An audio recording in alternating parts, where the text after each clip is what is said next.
Buen día, bienvenidos y gracias por acompañarnos en este seminario web Panorama General de Vacunas COVID-19 y la cadena de frío en México. Mi nombre es Erika Abigail Pérez, formo parte del equipo Ingeniería de Grupo Islacón y seré la moderadora de esta sesión.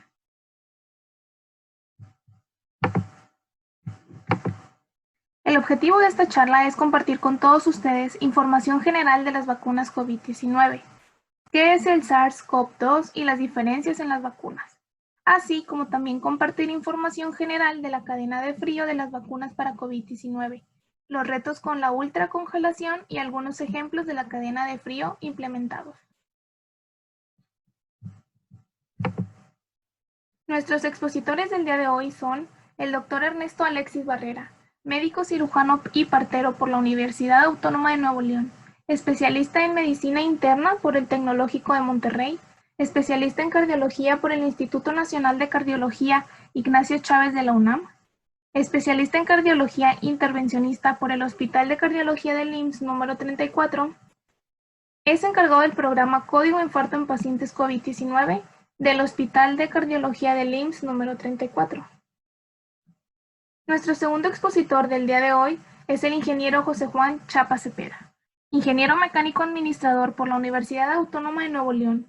Cuenta con una maestría en Dirección para la Manufactura por el Tecnológico de Monterrey, programa de Dirección de Empresas D1 por el IPADE Business School. Actualmente es director de Ingeniería en Grupo Islacón en proyectos de refrigeración.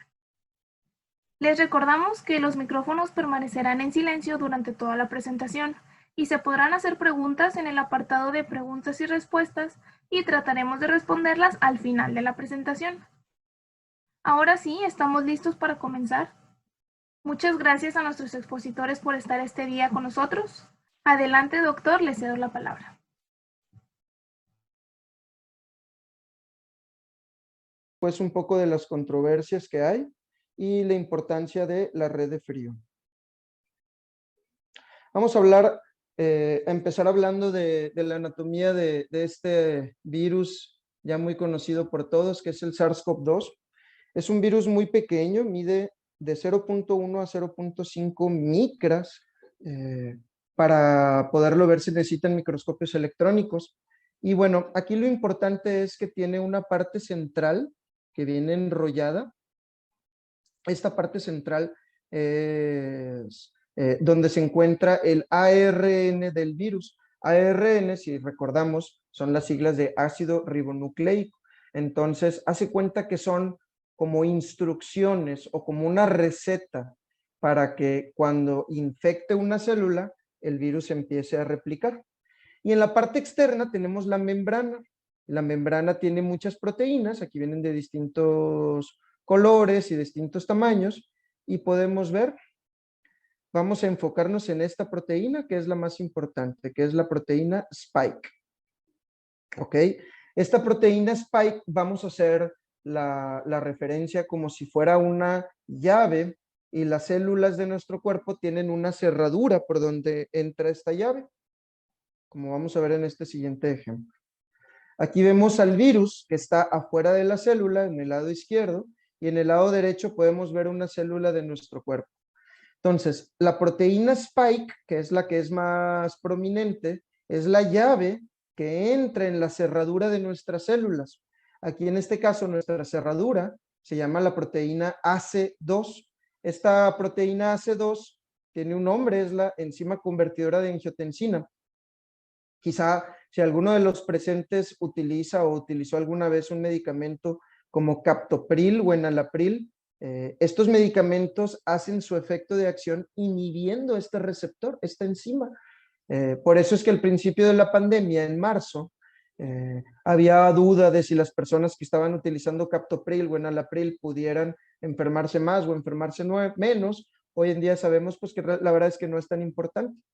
Entonces, una vez que esta llave entra a la cerradura, vean cómo el virus, la membrana externa del virus se fusiona con la membrana de nuestra célula y se abre un camino, un poro, y por este poro, el material genético del virus, que es el ARN, que son las instrucciones, van a entrar a nuestras células. Entonces entran y llegan en el núcleo y los ribosomas. Los ribosomas, imaginemos que son la fabriquita de nuestras células. Tú metes instrucciones al ribosoma y estos van a generar proteínas, ¿ok? Entonces vemos cómo entra el ARN a los ribosomas y al núcleo y se empiezan a formar muchas proteínas del virus y se vuelven a replicar más y más y más copias del material genético del virus, que es el ARN. Después, estos se juntan y adentro de las células se empaquetan en nuevos virus, se les forma una membrana y salen al exterior a infectar más y más y más. Y esto es un crecimiento logarítmico. Cada vez son más y más. Es un crecimiento exponencial, no es un crecimiento lineal. Esto es un virus muy infeccioso, como ya sabemos. Hasta el 11 de abril, en nuestro país, había un total de casos acumulados descritos de 2.2 millones y unas defunciones totales de 209,338, más este numerito de exceso de muertes, que quizá algunos lo hemos escuchado en las noticias. Exceso de muertes son las muertes que se esperaban para el año 2020 eran de tanto, pero vieron que hubo un aumento de casi 300,000 personas fallecidas más. Esto se denomina exceso de muertes y que pueden ser directa o indirectamente relacionados con el COVID-19. Directamente, en el caso que haya sido una persona que sí se murió debido al COVID, pero que no fue registrado como tal por no haber tenido la prueba, así como indirectamente como personas que quizá tenían un infarto cardíaco y no pudieron ser atendidos en un hospital porque era completamente reconvertido COVID. Entonces, todo ese exceso de muertes es lo que contempla. Este dato de la letalidad, yo creo que es el dato más importante. Vean cómo es de un 9.18% en nuestro país. ¿Qué significa? Que aproximadamente 1 de cada 10 personas en nuestro país que se detecta COVID-19 tiene la posibilidad de fallecer. Es una enfermedad muy letal, casi un 10% de letalidad. Mortalidad es un término estadístico, esto es entre el total de la población. Entonces, hay 163 muertes por cada 100,000 habitantes, es una tasa de mortalidad muy elevada. Las vacunas aplicadas hasta este domingo eran de 11.3 millones, eran 9.6 personas, lo cual corresponde más o menos a un 7.5% de la población, y hasta este domingo había todavía 5 millones de vacunas disponibles que aún no se habían aplicado. El día de ayer, nuestro canciller tuiteó desde su cuenta de Relaciones Exteriores que ya México ya había recibido casi 17 millones de dosis, pues es un buen número. Y bueno, estas son las 5 marcas que hay en nuestro país: Pfizer, Sinovac, AstraZeneca, CanSino y Sputnik V. Se aprobó por la COFEPRIS una sexta, que es de la India, que también ahorita vamos a ver un poquito más adelante. Hablando un poquito de la historia de la vacunación, realmente es una historia muy importante. Todo empezó con Edward Jenner. Ya había datos en China, en el medioevo, de algún tipo de vacunación así un poco artesanal, pero vamos a decir que para fines prácticos empezó en 1796 con Edward Jenner, con lo que es la viruela. La viruela es una enfermedad que tenía una mortalidad del 30%, entre el 20 y 30%. 3 de cada 10 personas se morían. Entonces, él observó que las personas que ordeñaban las vacas les daba una especie de viruela bovina, o sea, una viruela que era específica de las vacas, y era una viruela muy leve. Entonces, él observó que estos ordeñadores o estos granjeros no se enfermaban de la viruela. Entonces, a él se le ocurrió una idea. La próxima vez que le llegó un granjero que ordeñaba vacas con viruela bovina, le tomó un poquito de la secreción ahí de las ronchas que tenía y se le inoculó un niño. Se apellidaba Pip, el niño. Entonces, 2 semanas después, a este niño le quiso inocular el suero de un paciente que tenía viruela y no se infectó. Entonces, a partir de aquí nació la vacunación. Esto fue un hito histórico importante. Se considera que el doctor Edward Jenner ha sido la persona que más vidas ha salvado en la historia de la humanidad. Ningún cirujano, ningún ingeniero biomédico, ningún dispositivo, ningún medicamento, ninguna farmacéutica ha salvado tantas vidas gracias a lo que es la vacunación. Es un, yo siempre digo a mis pacientes que vivimos un momento espectacular en la historia de la humanidad. Gracias a Dios vivimos en el 2021. Podemos ver cómo puede tomar más de 100 años en el pasado entre que se identificaba un microorganismo culpable de alguna infección hasta que se encontraba una vacuna, ¿verdad? Fiebre tifoidea, meningitis, desde 1880 hasta 1990. Pasaban muchos años. Y vean cómo el SARS-CoV-2, que es el que está mero abajo, se tardó menos de un año, 10 meses, y ya teníamos vacunas. Esto es un tiempo récord, es algo que nunca en la historia de la humanidad se había visto. Y digo, es la primera pandemia que nos toca a nosotros. La última pandemia importante fue la de la influenza española en 1918. Entonces a ninguno de nosotros nos tocó. Entonces, pues bueno, antes las personas se morían por millones, la influenza española mató millones y millones de personas. Entonces, bueno, gracias al avance científico del mundo en el que vivimos, pues nos toca, gracias a Dios, recibir estas vacunas. Esta tecnología nueva que se está utilizando para las vacunas también nos va a funcionar para hacer una vacuna contra el VIH, una enfermedad que se detectó desde los años 80 y que no había podido haber una vacuna eficiente, y por fin ya la vamos a tener gracias a estas nuevas tecnologías de las que vamos a hablar un poquito más adelante. Me gustaría dedicarle esta diapositiva a la mujer que está detrás de la vacuna de RNA mensajero. La vacuna Pfizer y la vacuna Moderna utilizan este sistema. Es la primera vez en la historia que se utiliza este sistema. Se llama Katalin Kariko. Ella es de Hungría, es hija de un carnicero. Ella hizo su doctorado en Hungría y migró a Estados Unidos, a la Universidad de Pensilvania, y en ese momento estaba la Unión Soviética y no les permitían viajar con divisas. Entonces cuenta que a su hijita, en un osito de peluche, le escondió ahí el dinero, y así de contrabando lo pasó y llegó a Estados Unidos. Ella estuvo estudiando esta tecnología de RNA mensajero desde hace 40 años, sin embargo, pues fue rechazada innumerables veces por su universidad. De ser investigadora la bajaron a ser maestra, le bajaban el sueldo, los colegas no la respetaban, no se referían a ella como doctora, y también el gobierno no le daba dinero para sus investigaciones. Y bueno, pues a pesar de todo, ella es la que, ella es vicepresidenta de BioNTech, que es la empresa que junto con Pfizer hizo la vacuna de RNA mensajero. Entonces, pues ella seguramente va a ganar un premio Nobel, si no este año, el que sigue, y gracias a ella es que tenemos esta nueva tecnología de vacunas. Como fun fact, su hija ganó 2 medallas de oro en las Olimpiadas de remo, si mal no recuerdo. Entonces, pues bueno, es una historia así de superación bien importante. Nuestro país siempre fue pionero y fue buenísimo en esquema de vacunaciones. Actualmente, en el cuadro básico de vacunación, tú tienes derecho a recibir vacunas para prevenir 13 enfermedades que son mortales.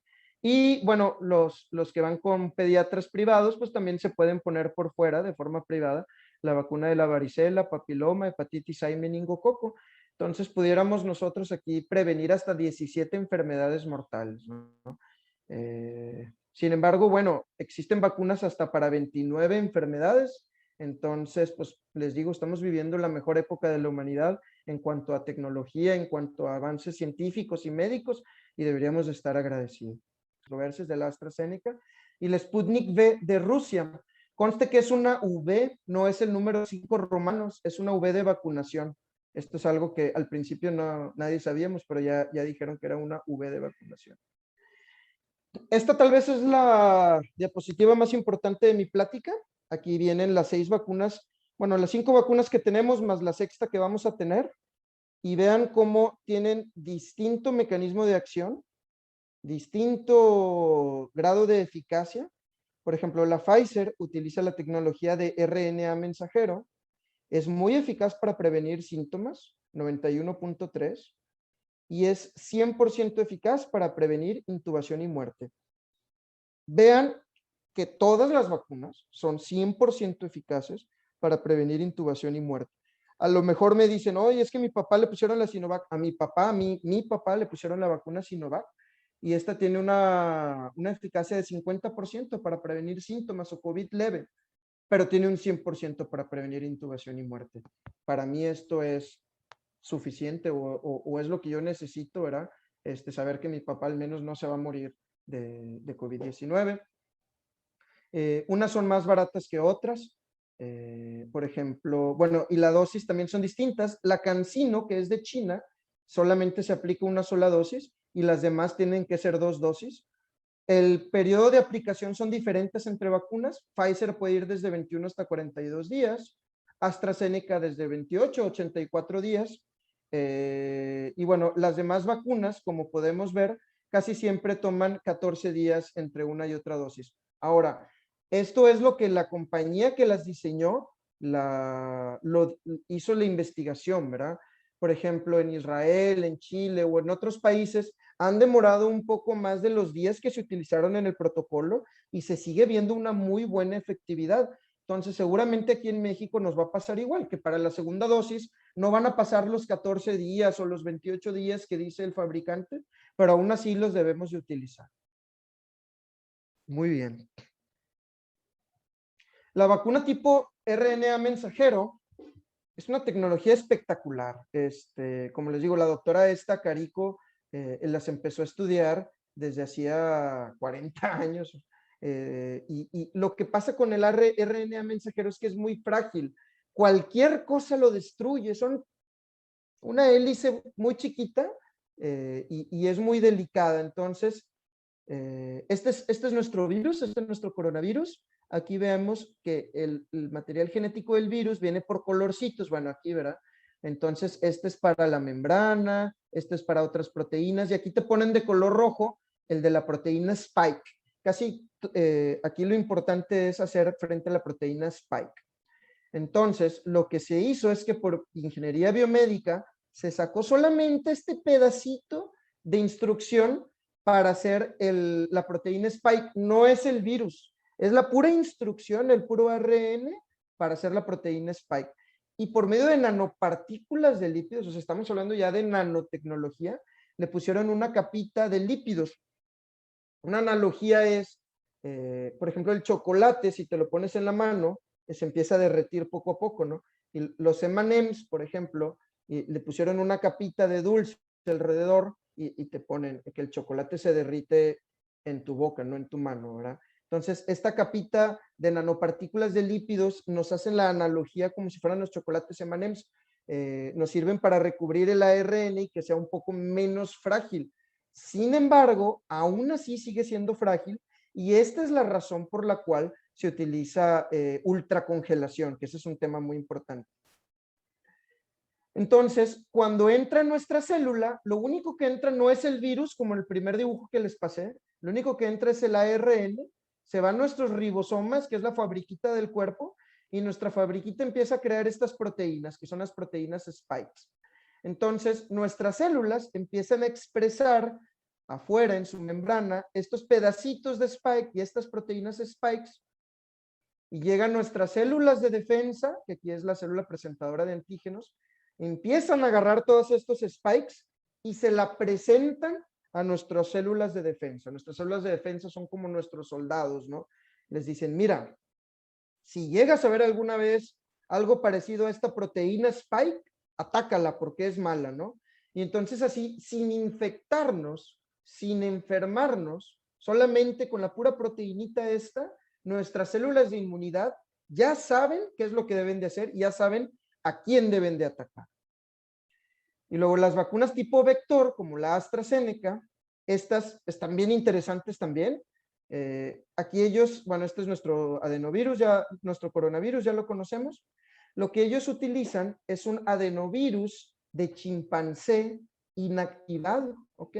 O sea, un virus que le provoca una gripita a un chimpancé, lo inactivaron y le cambiaron su material genético por material genético de este coronavirus, del SARS-CoV-2. Aquí no usan AR1, usan ADN.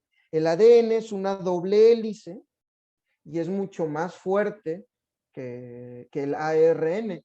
Por eso la vacuna de AstraZeneca se puede almacenar de 2 a 8 grados. Es muchísimo menos frágil que la vacuna de ARN.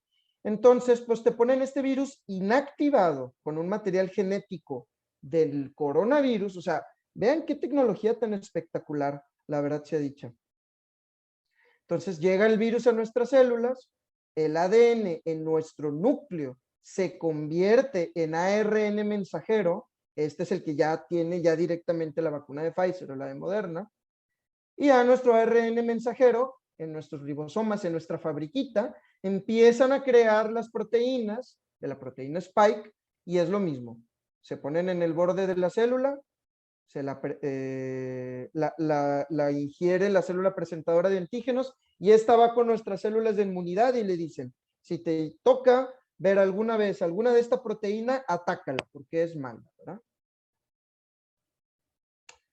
Esta es la pregunta una de las preguntas más comunes que siempre nos hacen a los médicos. Oye, doctor, ¿cuál es la mejor vacuna? Y esta es la respuesta, la que te toque.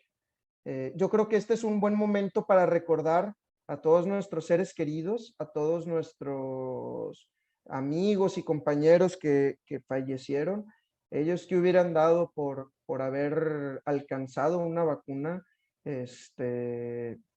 quizá muchos de nuestros padres, muchos de nuestros abuelos, muchos de nuestros amigos, si se hubieran vacunado, que es algo que te toma 10 segundos, quizá no hubieran fallecido. Entonces, la verdad se dicha que de todas las vacunas que hay, recuerden que todas te previenen un 100% de intubación y muerte. Entonces, la que te lleguen a tocar, esa es la buena, ¿de acuerdo?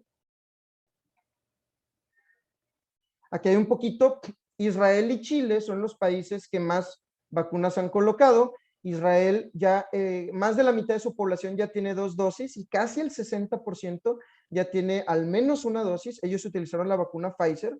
Y vean cómo la curva a principios de enero y febrero estaba muy alta y aquí el 1 de abril prácticamente es de 0. O sea, no es 0, sí son poquitos casos.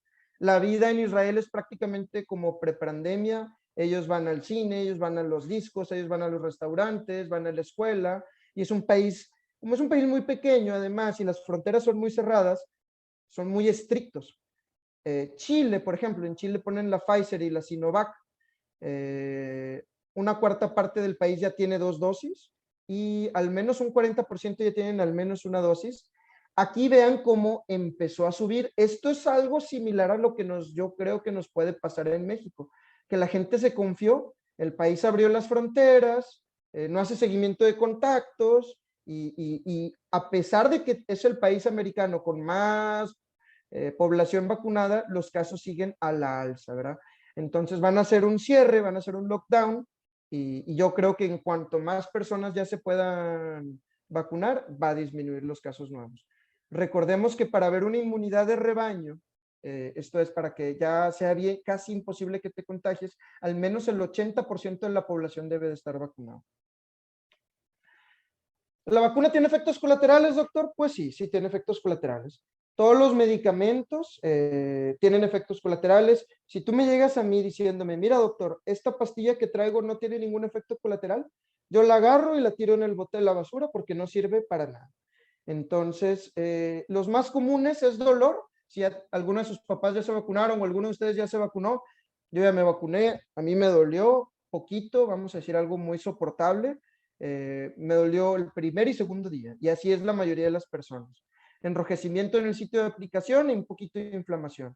Puedes sentir fatiga, dolor de cabeza, dolor muscular, escalofríos, fiebre y náusea. Recordemos que no pain, no gain. Es un pequeño sacrificio que te duela tantito el brazo para prevenir un desenlace muy fatal, ¿verdad? Como pudiera ser la intubación o la muerte. Entonces, pues si te da tantito dolor en tu hombro, pues es un pequeño sacrificio que vale la pena pagar. Vamos a ver la controversia que hay con la AstraZeneca. Todos hemos visto que puede producir coágulos. Los coágulos que producen no son coágulos arteriales, o sea, no causa infartos cardíacos, no causa embolias cerebrales. Lo que puede llegar a pasar es que las venas, no las arterias, las venas del cerebro se pueden formar coágulos, ¿ok? Y se cree que es algo inmune. Hace cuenta, que esta vacuna elicita una respuesta autoinmune, o sea, que tus mismas defensas van y empiezan a atacar las plaquetas, entonces las plaquetas bajas y se empiezan a formar coágulos, ¿ok? En estos sitios raros, que normalmente no se forman coágulos, y bueno, mucha gente está muy asustada. Yo aquí hay que recordar, esto es bien importante, la letalidad del COVID en México, como les puse en las primeras diapositivas, es del 9.2%. Uno de cada 10 personas en México que se enferma de COVID se va a morir. Entonces, el riesgo que te dé un coágulo con la vacuna de AstraZeneca es de 4 casos en 1 millón de personas. Es de 0.0004%. ¿Ok? Y si te da el coágulo no significa que te vayas a morir, ¿verdad? Hay otras cosas como, por ejemplo, los anticonceptivos tienen un riesgo de hacer coágulos de 0.05 a 0.12% y hay muchas mujeres que toman pastillas anticonceptivas. Fumadores, un 0.18. Incluso la infección por COVID, si tú te infectas por COVID, tienes un riesgo de 16% de hacer coágulos por COVID.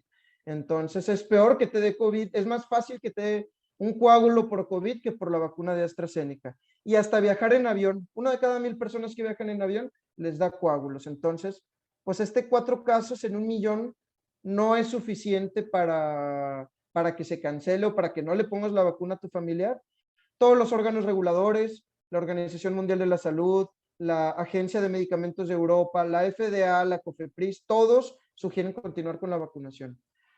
Los seres humanos somos malos para las estadísticas. Todos funcionamos por dos sistemas. Un sistema rápido, que es un sistema primitivo, es un sistema instintivo, en el cual lo que ves es lo único que hay. Y el otro sistema es un sistema más intelectual, más abstracto, más de pensamiento, más lento, que tienes que hacer un esfuerzo en pensar. Entonces los seres humanos somos muy instintivos, nuestros cerebros siguen siendo cerebros primitivos, ¿no? Entonces, de repente, la prensa quiere vender más periódicos o quiere tener más clics en su página, lo cual está bien, digo, pues ese es su trabajo. Entonces te ponen de repente títulos muy sensacionalistas. La vacuna AstraZeneca provoca coágulos. Entonces, pues mucha gente se asusta, mucha gente lo ve. Pero recordemos estas estadísticas. No hay que utilizar nuestro sistema instintivo, hay que utilizar nuestro cerebro abstracto, nuestro cerebro matemático, hacer las cuentas. 4 de cada 1 millón pueden provocar un coágulo versus una mortalidad de 1 de cada 10 si te da el COVID. Entonces, si lo ponemos en una balanza, ponte la AstraZeneca, o sea, es una muy buena vacuna, ¿de acuerdo?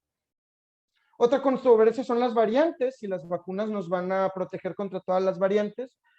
Hay 3 principales, hay muchas, pero las 3 principales son la del Reino Unido, la de Sudáfrica y la de Brasil. Aquí en México hemos detectado la del Reino Unido y la de Brasil. Las vacunas sí funcionan contra estas variantes. Parece ser que son un poco menos eficaces en prevenir un cuadro clínico, o sea, en que te dé síntomas, pero siguen siendo, al menos hasta este día y los pocos reportes que hay, siguen siendo 100% efectivas para prevenir muerte e intubación y hospitalización. Entonces hay que seguirnosla poniendo. Es normal que los virus muten, todos los virus muten, por eso cada año, por ejemplo, la influenza te tienen que poner una dosis distinta porque va cambiando los virus. Es igual con el coronavirus. Seguramente con nosotros, cada año, 2 o 3 años va a haber cambios a la vacuna, ¿verdad? Seguramente las vacunas futuras van a nacer de la versión de Sudáfrica, que esta es la que es un poco más mutada o más variante. Casi todas estas variaciones son en la proteína Spike, que es la proteína más importante que hemos hablado. Por último, y esto ahorita el ingeniero nos va a dar mucho mejor información, vamos a hablar las 6 vacunas que hay en México. Casi todas pueden almacenarse de 2 a 8 grados, ¿ok? Solo la vacuna Pfizer es la más delicada. La vacuna Pfizer se puede almacenar de -80 a -60 grados por 6 meses. Después, ya cuando la vas a utilizar, por 2 semanas la puedes tú guardar entre -25 a -15 grados. Si la tienes que volver a guardar en ultracongelación, lo puedes hacer una vez solamente, ya una segunda vez, ¿no? Después, 5 días antes de su uso, lo puedes usar de 2 a 8 grados. y si por alguna razón está entre 25 a 30 grados, solamente dura 2 horas. La vacuna Moderna no ha llegado todavía a nuestro país. Moderna es, miren, si se fijan, es RNA, RNA. Esta es menos, o sea, no necesitas menos 80 grados, de menos 25 a menos 15 es suficiente. Incluso el fabricante te dice que no debe de estar a menos de menos 40. Y esto es algo que aún no se sabe porque pues ni Pfizer ni Moderna, vamos a decir que te dicen por qué, ¿verdad? O sea, nomás te dicen que lo hagas. Y esto también, como les digo, es un poco más accesible. Pueden durar de 2 a 8 grados hasta un mes, ¿ok? Estos ya no se pueden volver a refrigerar a ultracongelación y por 12 horas te pueden durar de 8 grados a 25 grados. Entonces, esto es algo muy importante, ¿verdad? De logística. ¿Por qué tan frío? Por lo que dijimos al inicio. El ARN mensajero es muy frágil, las enzimas lo empiezan a degradar y casi instantáneamente, por eso es una tecnología que tardó casi 40 años en existir, hasta que no se fusionó con la nanotecnología. Y véanlo como la comida en el refrigerador, ¿no? Tú pones la comida en el refrigerador para que no se eche a perder. Pues es igual, vamos a decir que la vacuna Pfizer se echa a perder muy rápido y muy fácil. Entonces, con estas condiciones de ultracongelación, pues es suficiente para prevenirlo, ¿verdad? Entonces, bueno, yo termino mi plática, va a continuar el ingeniero. A mí me pueden encontrar en este correo electrónico, alexisbarrerao@gmail.com. Este teléfono es el teléfono directo de mi consultorio en el Christus Muguerza Alta Especialidad y pues estoy a la orden. Vamos a ver la plática del ingeniero y al final va a haber una serie de preguntas y respuestas. Entonces, ahorita todavía no son las preguntas, sino hasta el final. Muchas gracias por escucharme. Muchas gracias, doctor. Muy interesante la información. Bueno, primero que nada, pues me da mucho gusto poderles dar esta plática acerca de la cadena de frío de las vacunas COVID. Como bien comentó el doctor Alexis, pues es muy importante todos los avances tecnológicos que se han dado con las vacunas y pues esto nos va a ayudar a detenerlo. Entonces, ¿qué es la cadena de frío de las vacunas COVID?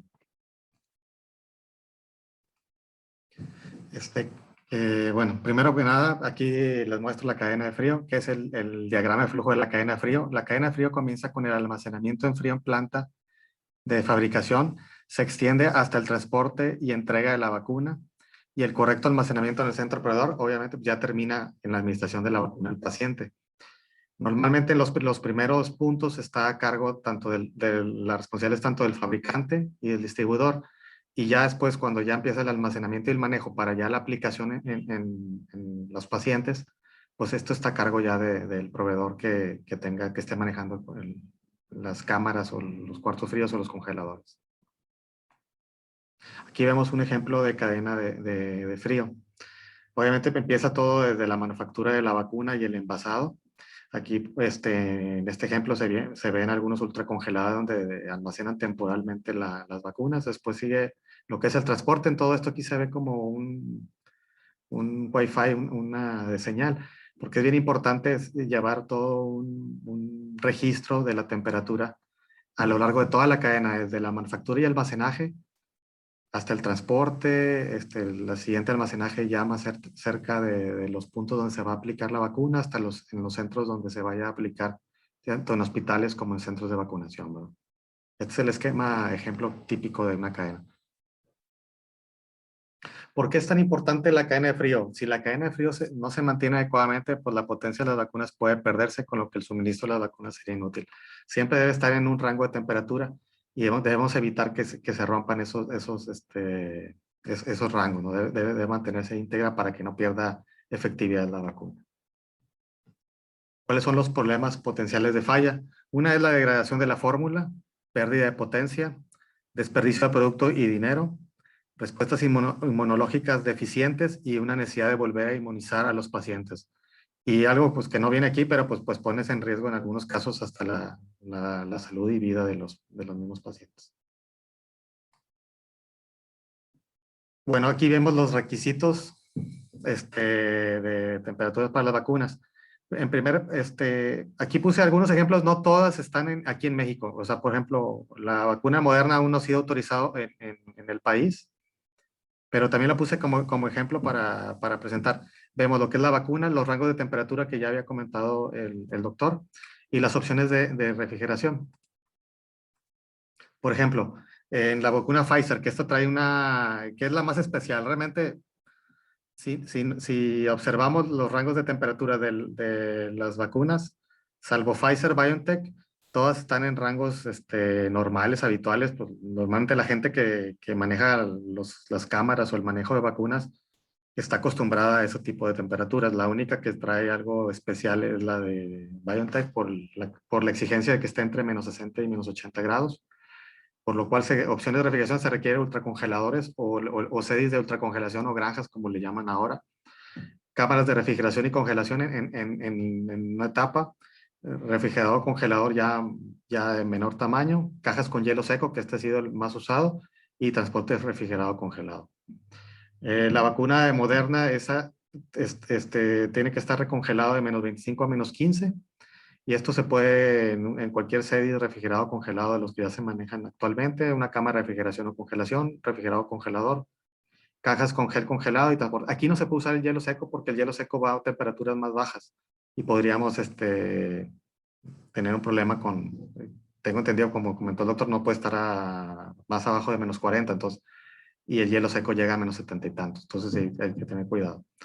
La otra vacuna Janssen, tampoco todavía está aquí en México, y esta requiere una refrigeración de 18 grados. Esto pues con cualquier centro de distribución refrigerado, cámara de refrigeración, refrigerador y transporte refrigerado, es suficiente para mantener la cadena de frío.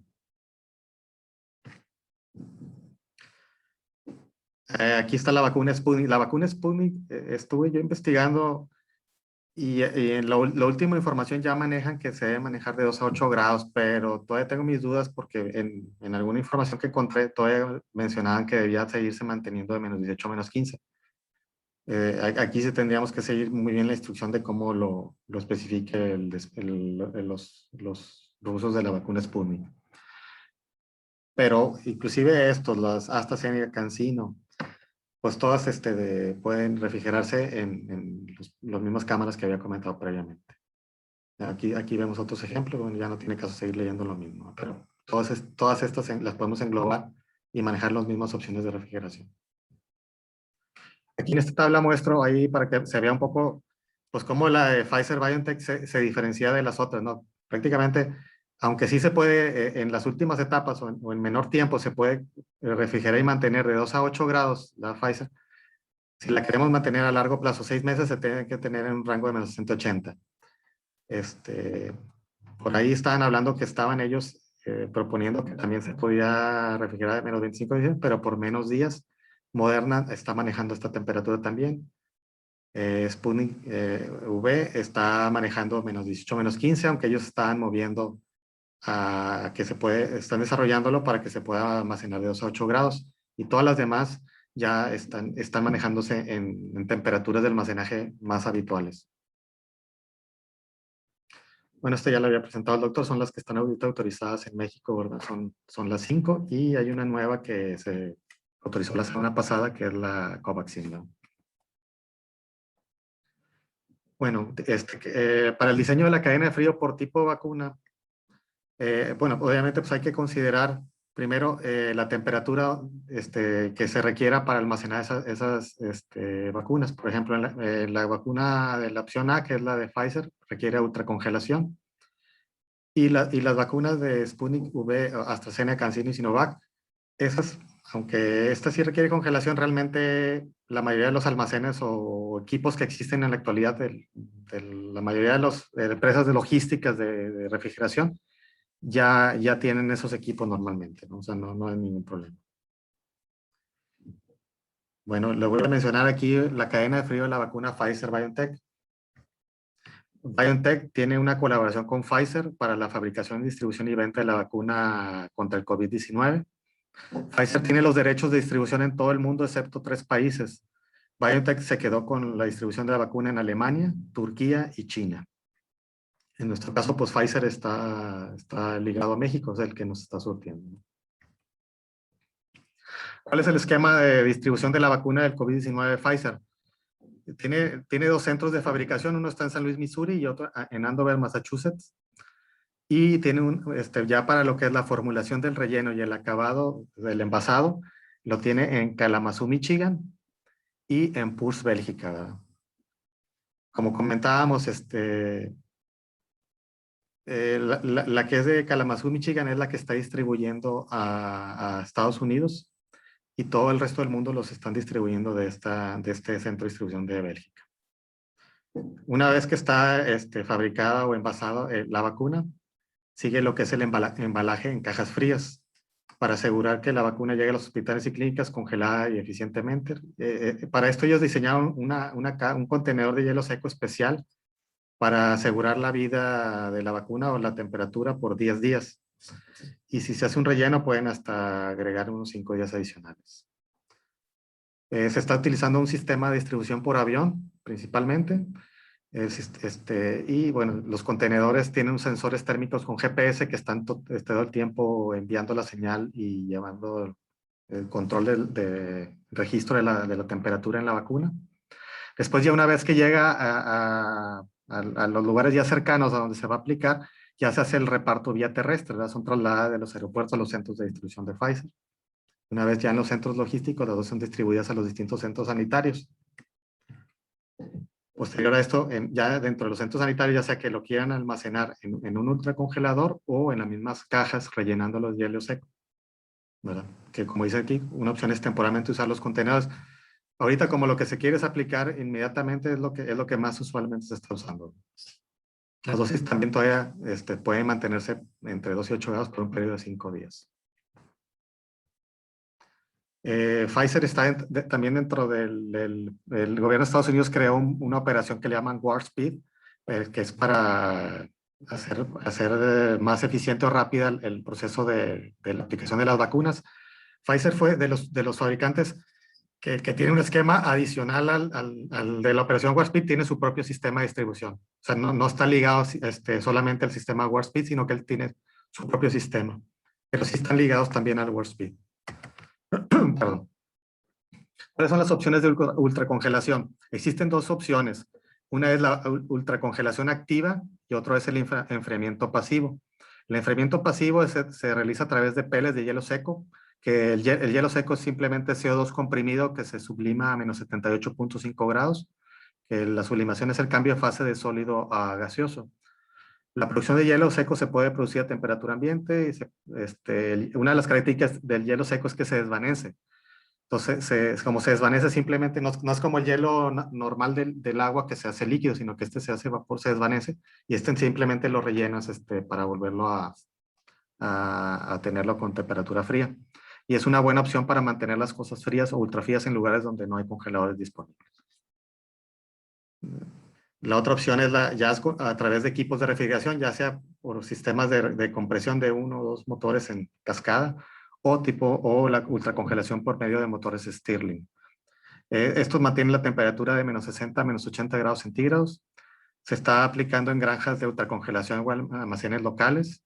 Y esta es una opción que permite almacenajes a más largo plazo. Obviamente, esta requiere una inversión de capital, pero te asegura una duración a largo plazo. Y esta tiene un tiempo de vida más corto, ¿no? El hielo seco. La distribución de la vacuna Pfizer-BioNTech fuera de Estados Unidos, las instalaciones de Pfizer en Kalamazoo, Michigan, solo producen vacunas para el mercado americano. Los demás países a los que Pfizer distribuye la vacuna la reciben de Puurs, Bélgica. Esto es al momento que hice la investigación. Aquí vemos el anuncio del gobierno de México donde comentan que estaban recibiendo 2 cargamentos de la vacuna Pfizer-BioNTech desde Bélgica. ¿Cuál es el enfoque de distribución que está utilizando Pfizer? Bueno, está tratando de enviar la mayor parte de las vacunas desde los centros de Kalamazoo y Puurs directamente a los puntos de uso. La distribución, ellos la están basando en un sistema flexible, justo a tiempo, como los americanos le llaman el just in time, que enviará los viales congelados al punto de vacunación. El medio de transporte a México está llegando a través de aire, y ya una vez que llega se entrega de las instalaciones de Pfizer directamente a los puntos de uso en 1 o 2 días en Estados Unidos y en 3 días en el resto del mundo. Aquí sí yo no cuento con los datos exactos si se está dando en los 3 días aquí en México, pero sí, este es el esquema que se está usando en México. ¿Cuál fue el enfoque que utilizó Pfizer para prevenir el fallo de la cadena de frío? Ellos diseñaron un contenedor, una caja, que pudiera resistir o tener un periodo de duración suficiente para que permitiera la llegada de las vacunas sin romper la carga térmica. La cadena de frío, perdón. Utilizan contenedores de temperatura controlada, especialmente diseñados que utilizan hielo seco para mantener las condiciones de temperatura recomendadas hasta 10 días sin abrir. Los contenedores térmicos especiales pueden pesar hasta 81 libras o 36 kilos con carga completa. Este es un ejemplo en Estados Unidos le llaman el thermal shippers, que son los, según yo investigué, creo que hay 2 o 3 fabricantes en Estados Unidos que les está surtiendo este tipo de cajas térmicas. Dentro de las cajas también llevan un registro de temperatura que se comunica a través de, no sé si es Wi-Fi o a través de Internet, y están llevando todo el registro de cómo se mantuvo la cadena de frío. Esto es muy importante. Las opciones de almacenamiento y tiempo de uso. Bueno, los congelados de ultra baja temperatura pues manejan temperaturas de menos 60 a menos 80 y te permite un tiempo de almacenaje hasta 6 meses. El thermal shipper o la caja de Pfizer también maneja la temperatura de menos 180 utilizando el hielo seco y te permite un almacenaje hasta 15 días dándole un rellenado de hielo seco a los 10 días. Y existen los refrigeradores de 2 a 8 convencionales que tienen en cualquier centro, que ese te permite un almacenaje de 5 días. Ya si sumamos los tiempos de la caja refrigerada y un refrigerador, tenemos un tiempo de almacenaje combinado de hasta 20 días en caso de que no se contara con un ultracongelador, ¿no? ¿Cuál es la capacidad de los ultracongelados? Aquí ya agarré un ejemplo. Existen muchos fabricantes de ultracongeladores actualmente. Por ejemplo, existen diferentes tamaños de ultracongelados. Están los que son portables, que te permite transportar hasta 7,000 dosis de vacunas o 1,400 viales. Los de bajo mostrador, que son bajitos, son de una altura de 84 centímetros. Eso te permite almacenar hasta 30,000 dosis. Y están ya los verticales, los altos, que piden casi 2 metros, de 1,99.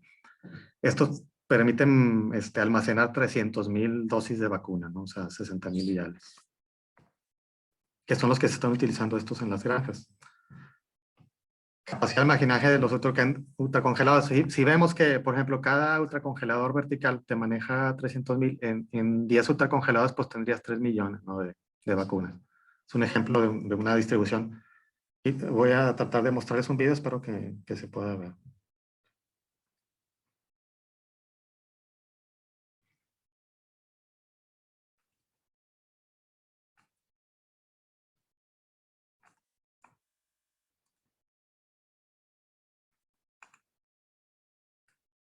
Bueno, aquí les voy a poner un ejemplo de cómo lo están moviendo le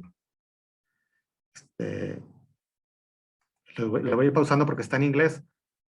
Este es un almacén que está en Irlanda para distribuir las vacunas. Ahí vemos cómo van llegando los thermal shippers al centro de almacenaje.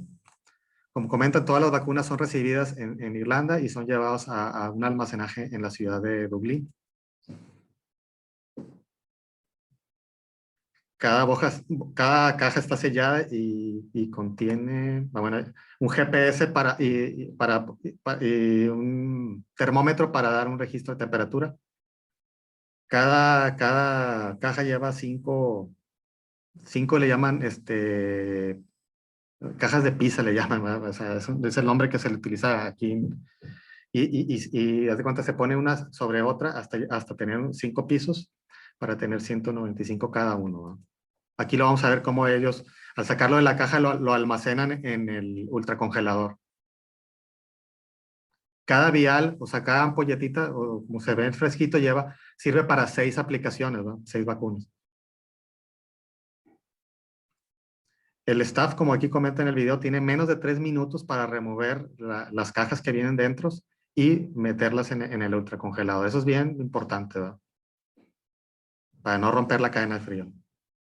Aquí observamos cómo está ahí el hielo seco todavía íntegro, no se remueven los paquetes de hielo seco, sacan las vacunas, las van a sacar. Como todos los centros logísticos tienen que hacer un registro de que llegó, ahí les hacen un escaneo.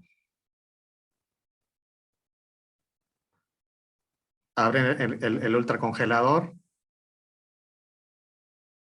lo colocan en el ultracongelador, rápidamente hay que cerrarlo para que no se pierda el frío. Como comenta aquí, no, solo puede estar abierto 20 segundos, si no una alarma empieza a sonar porque empieza a perder muy rápido la temperatura. Esto es, y una vez que lo cierras y abres, debes esperarte un tiempo para volver a hacer otra vez la carga de las vacunas. No es así inmediato.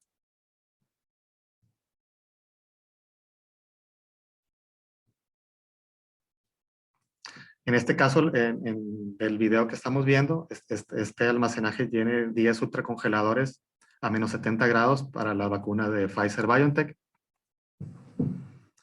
Aquí lo podemos ver, son los 10 que tienen almacenados. Aparte de estos 10, tienen 5, pero ya a menos 20 y tantos grados para la vacuna de Moderna. Aquí podemos ver que este lo tiene a menos 20. Ahora, estos son los ultracongeladores, como yo estuve revisando las fichas técnicas de todos ellos, tú los puedes tener en un almacén mientras esté en una temperatura de un aire acondicionado de 25 grados, puede trabajar perfectamente.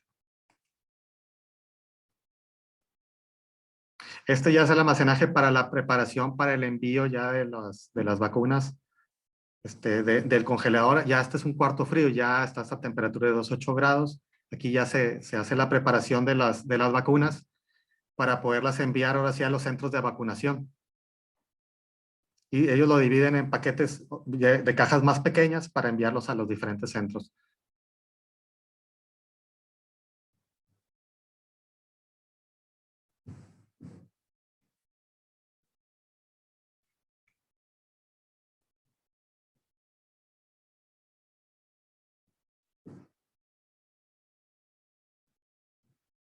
Obviamente, como en todos los procesos, siempre tienen que llevar un registro de cómo está. Cada paso debe llevarse un registro, cada movimiento de la vacuna se debe registrar para saber que estuvo en la temperatura adecuada y no se perdió. Aquí ya se lleva a un almacenaje de vagonetas con refrigeración para ya llevarlos ahora sí a los centros de aplicación de vacuna.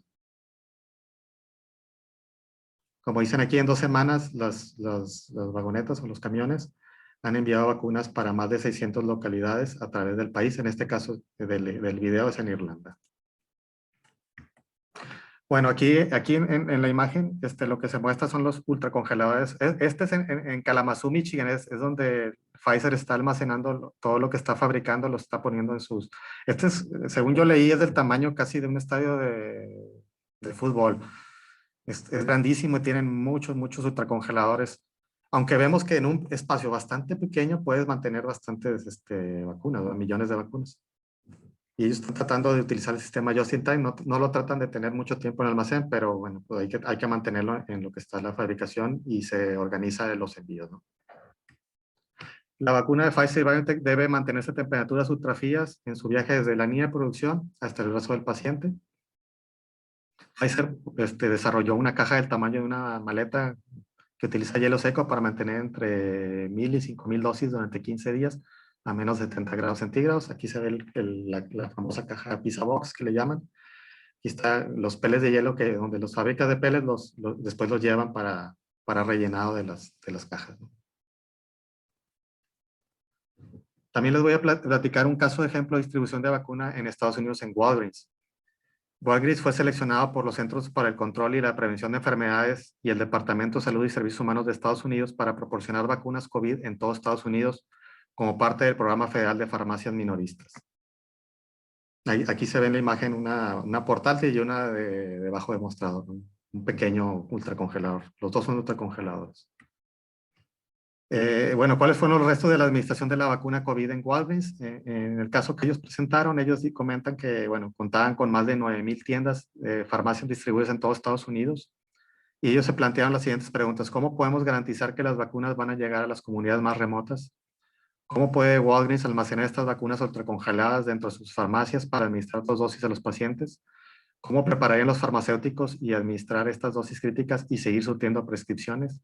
¿Y cómo gestionar Walgreens de la mejor manera el flujo del fabricante de vacunas sin tener que rechazar un solo envío?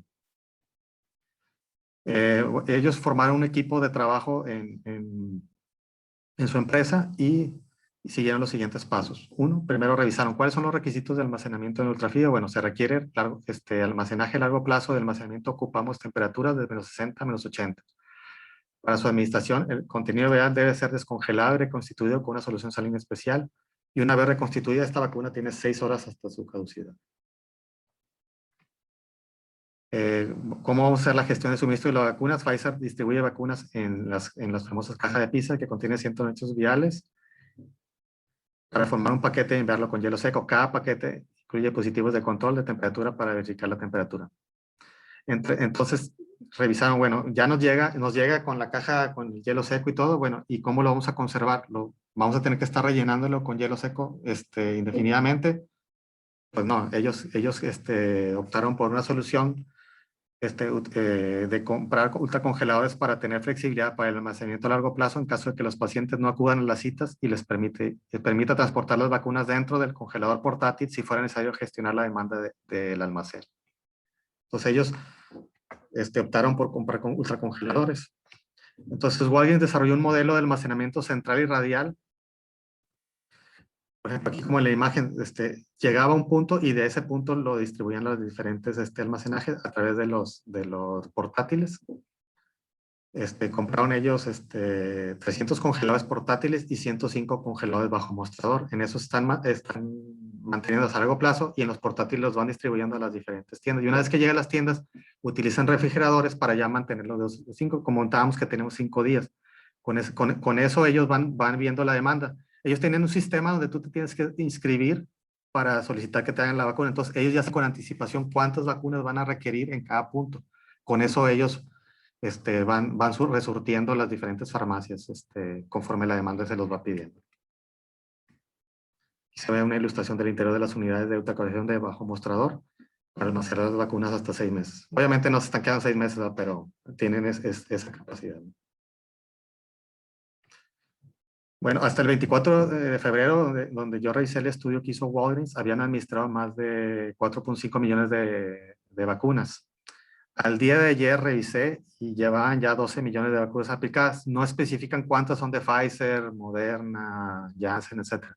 Pero al momento llevan 12 millones de vacunas.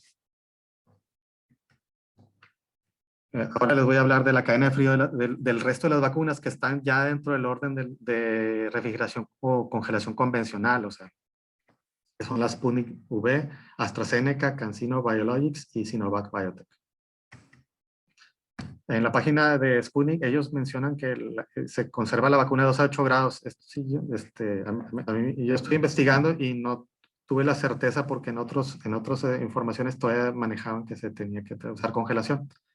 Aquí yo creo que cuando se llegue a tener que manejar esta, pues hay que seguir la instrucción directa del fabricante. Bueno, la logística es similar, o sea, de la manufactura se está transportando a través de los aeropuertos principalmente, se utilizan camiones refrigerados, se lleva a almacenes nacionales de vacunación, donde se quiera vacunar, luego se transporta ya a los centros ya más cercanos de las diferentes ciudades del país. Luego ya los llevas ya sea a los hospitales o centros o clínicas donde se vayan a aplicar, o centros de aplicación. Y ya llega para la aplicación. Como se ve, pues hay que cuidar en todo el trayecto que nunca se pierda la cadena de frío, ¿no? Hay que usar ya sea walk-in coolers o cámaras de refrigeración, almacenes de refrigeración, congelación, refrigeradores o cajas térmicas que mantengan la temperatura. Aquí hay unas imágenes de cómo han llegado algunas vacunas. Aquí están las Sputnik, que creo que esta es una imagen de que llegó a México. Hay que utilizar transportes refrigerados. Bueno, los centros logísticos grandes, pues hay que utilizar ahí. Estos ya están preparados y utilizan ahí para cargarlo. ¿Cuáles son las opciones de enfriamiento de vacunas que tenemos actualmente? Pues son los refrigerados o congeladores. Tenemos las cámaras pequeñas. Existen bodegas refrigeradas y centros de distribución. Nosotros en Ailacom pues tenemos mucha experiencia en todo este tipo de centros o bodegas y cámaras. Tenemos muchos años ya atendiendo a la industria farmacéutica. Y bueno, conclusiones. Al momento solo la vacuna Pfizer BioNTech requiere una cadena de frío no convencional, es de menos 60 a 80.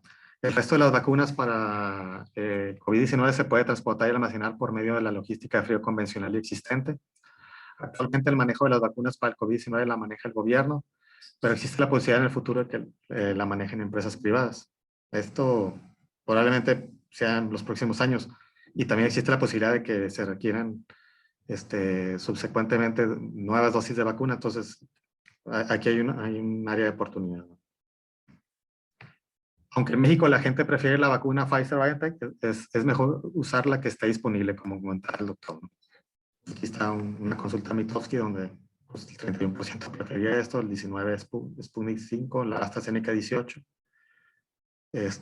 Y bueno, ya la demás se diluye entre el resto.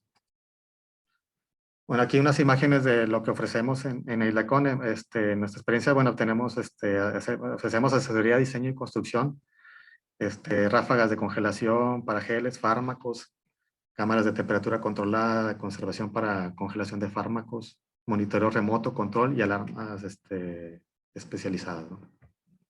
Contamos con calificación de diseño, calificación de operación, calificación de instalación y calificación de desempeño. Tengo mucha experiencia en proyectos farmacéuticos a través de los años. Pues si ustedes tuvieran alguna duda o quisieran en algún momento acercarse con alguien de nosotros para aclarar alguna duda, siéntase con la confianza de buscarnos. Como comentaba, pues tenemos experiencia en las instalaciones de calidad, en sistemas de refrigeración con redundancia, en registros de temperatura, sistemas de alarmas visuales y auditivas, monitoreo continuo de temperatura, registro de temperatura, certificaciones. Bueno, aquí pues parte de lo mismo. Muchas gracias por haber asistido a este webinar. Esperemos que le haya sido valioso la información que compartimos. Y bueno, pues ahora sí pasamos a las sesiones de preguntas y respuestas. Muy bien, ingeniero, muchísimas gracias por su presentación. Ahora ya estamos en la sección de preguntas y respuestas, como bien comentaba. Agradecemos a todos su participación. Por el tiempo, pues van a ser pocas, pero vamos a comenzar. La primera que aquí tenemos es para el doctor Alexis. Una vez vacunado, ¿puedo dejar de usar el cubrebocas? Esa es una muy buena pregunta. La respuesta es no. Hay que seguir utilizando el cubrebocas porque la vacuna tarda aproximadamente 2 a 3 semanas, según la marca, de la segunda dosis en que ya estés completamente protegido. Entonces, además que debes de proteger a los demás y si las personas dejan de usar cubrebocas, pues todo el mundo lo va a seguir en manada y va a haber un aumento espectacular de contagios. Entonces, aquí la respuesta correcta sería no, hay que seguir utilizando el cubrebocas todavía hasta que ya logremos la inmunidad de rebaño, que será como del 80% de la población. Ok, muy bien, entendido. La segunda pregunta también es para el doctor Alexis. ¿Recomienda tomar aspirina o algún anticoagulante para prevenir los trombos por la vacuna de AstraZeneca? Muy buena pregunta también. No está recomendado actualmente esto. ¿Cómo se dice? A lo mejor el riesgo de tomar un anticoagulante en una persona que no lo amerite puede ser mayor que el riesgo tan bajito de que se forme un trombo. Entonces, hasta este momento, ninguna sociedad médica ha recomendado tomar algún anticoagulante o algún antiplaquetario para la vacuna. La respuesta es no. Ok, perfecto. Muchísimas gracias, doctor. La tercera pregunta que tenemos es para el ingeniero. ¿Qué recomienda en la vacuna Pfizer? ¿Usar contenedores de hielo seco o ultracongeladores? Muy buena pregunta, gracias. Aquí, pues depende, o sea, se está utilizando mucho más la caja, los thermal shipper con hielo seco porque es lo más disponible, ya viene desde fábrica, pero tienes la limitante que tienes que aplicarla en menos de 15 días o sí, más los 5 días de la irrigación. Tienes hasta 20 días de colchón desde que sale hasta que la aplicas. Si ya quieres mantener un esquema de más largo plazo y requieres la vacuna, ¿no? Lo vas a tener almacenada. En ese caso, yo ya sí recomendaría a lo mejor buscar algún ultracongelador para, para que no se te vayan a echar a perder las vacunas y no se vayan a desperdiciar en ese caso. pero por como se ve ahorita, en México principalmente creo que lo están utilizando son los thermal chippers, o sea, las cajas con hielo seco, pero no es que una sea mejor que otra. Hay que basarse en la aplicación o el requerimiento. O sea, si tú ahorita lo que quieres es moverla rápido y no tienes tiempo de estar almacenando, las cajas cumplen su función. Si tu necesidad es de almacenaje, logística, distribución y otra, sí, definitivamente hay que irte por un ultracongelador para tener más tiempo. Ok, muy bien. Muchísimas gracias. Tenemos una última pregunta para el ingeniero también. ¿Puedo usar el ultracongelador a diferentes temperaturas? Estoy investigando. Depende, yo creo, del fabricante. Algunos fabricantes de ultracongeladores, bueno, como vimos en el ejemplo del video en Irlanda, sí están utilizando los mismos ultracongeladores y simplemente lo que están haciendo están moviendo el setup de temperatura. En vez de tenerla a -70, -80, lo ponen a -20, -20, -25. Entonces sí se puede utilizar para diferentes vacunas, ¿no? Pero el resto de las vacunas que andan en 2 a 8 grados, pues cualquier refrigerador o una cámara fría o almacenaje de frío que maneje esas temperaturas, pues ya no te exige ese tipo de cosas. Muy bien. Bueno, pues de nuevo les agradecemos muchísimo su participación en este seminario web. Gracias a todos nuestros espectadores por su tiempo y nos vemos en el próximo webinar. Agradezco mucho la invitación, ingenieros, y pues bueno, aquí estamos a la orden. Gusto en saludarlos a todos. Muchas gracias, doctor, Erika, por habernos apoyado en el webinar y muchas gracias a los que pudieron asistir. Hasta luego. Hasta luego.